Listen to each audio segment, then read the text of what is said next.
वार्षिक रूप से संयोजित 12% प्रतिवर्ष ब्याज की दर से 3 वर्ष बाद की चक्रवृद्धि ब्याज क्या है, ये पूछ रहा है। 3 वर्ष बाद, भाई देखना जरा, 3 वर्ष बाद पूछ रहा है।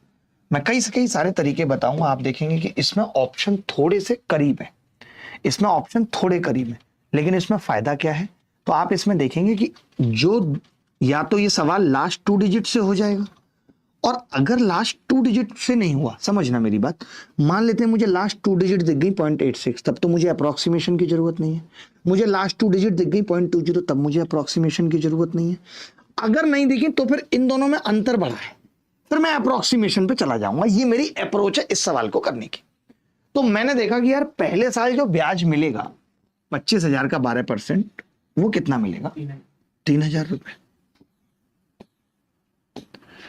अब अगले साल जो ब्याज मिलेगा, तो आपने कहा 3,000 तो मिलेगा, और 3,000 का 12% 360, यानी 3,360 ब्याज मिलेगा।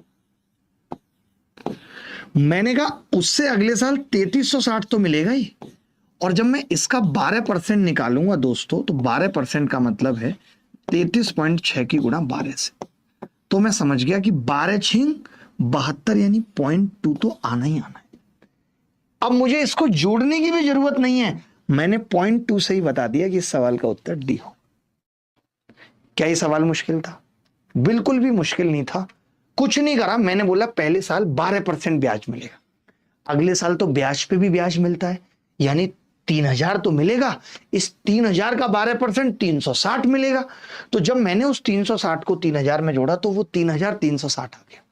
मैंने अगले साल कहा 3,360 तो मिलेगा, इसका 12% मिलेगा। तो जब मैं इसका 12% निकाल रहा था, तो पॉइंट में आ रहा था, क्योंकि 12% निकालने का मतलब होता है आप 12/100 करोगे, यानी 0.12 से गुणा करोगे। अब आप एक ऐसी संख्या को 0.12 से गुणा कर रहे हो जिसमें एक जीरो है, यानी 1 दशमलव तो रह जाएगा, और 12 छिंग 72 0.2 आएगा। इसका मतलब उत्तर डी होगा।